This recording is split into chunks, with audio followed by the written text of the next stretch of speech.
İmam Hüseyin əleyhissalam ancaq aşurası ilə tanınmır ki, İmam Hüseyni tanıttıran sənədlərdən biri də onun ərəfə duasıdır. Açın, hərdən oxuyun, tərcüməsin. Ərəfə duasını. Ərəfə günü oxuduq biz o duanın bir hissəsini. Ərəfə duası İmam Hüseynin tanıtdırılması üçün çox önəmlidir. Onun belə bir hissəsi var, görün nə gözəldir.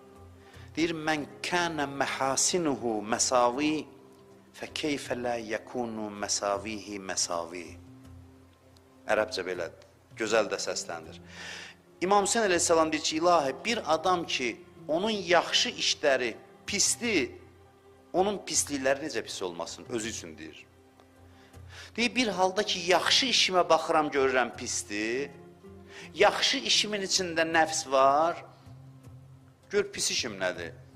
Pis işim necə pis sayılmasın? Bunu İmam Hüseyin əleyhissalam deyir, ha, şəhidlər sərvəri. Bu ruhiyyə axıra qədər onlandı. Şəhid olanda, canı bədənindən çıxanda deyirdi ki, ilahi, mən bir şeylə eləyə bilmədim sənin üçün. Bu qədər qurban verəndən sonra İmam Hüseyin qürurla dünyadan köçmədi ki, ilahi, mən hər şeyimi verdim. Dedi ki, mənim bacardığım bu idi, heç nə eləyə bilmədim. İmam Hüseyni İmam Hüseyin eləyən budur, başının bədənindən ayrılması deyil. Nə qədər adamın başını kəsiblər? Niyə 1400 ildən sonra adamlar yığışıb, gəlir, oturur? Bunun hikmətini bir dəfə mən keçən illərdə də demişəm. Bir dəfə məndən bir nəfər müsahibə alırdı, bir müxbir jurnalist dedi ki, niyə bu cəmaat yığışır? Dedim, vallahi, mən də sizdən soruşuram. Mən dəvət eləməmişəm ki. Cəmaat yığışır, biz gəlib danışırıq. Biz çağırmırıq. Cəmaat yığışır, bizim boynumuza vəzifə gəlir, gələk danışaq.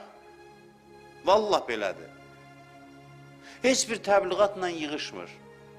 Tarix boyu əks təbliğat olub həmişə. Tarix boyu xilafət dövründə qadağalar olub, öldürüblər, asıblar, kəsiblər. Sovet dövrünü biz görmüşük. Yenə də görsən gəlirlər. Niyə görə gəlirlər? Başı kəsilib İmam Hüseynin. Nə qədər adamın başı kəsilib? Nə qədər adamın qolu kəsilib? Nə qədər adam öldürüblər? Niyə görə adamları çəkir? Bax, İmam Hüseynin bu xüsusiyyətləridir.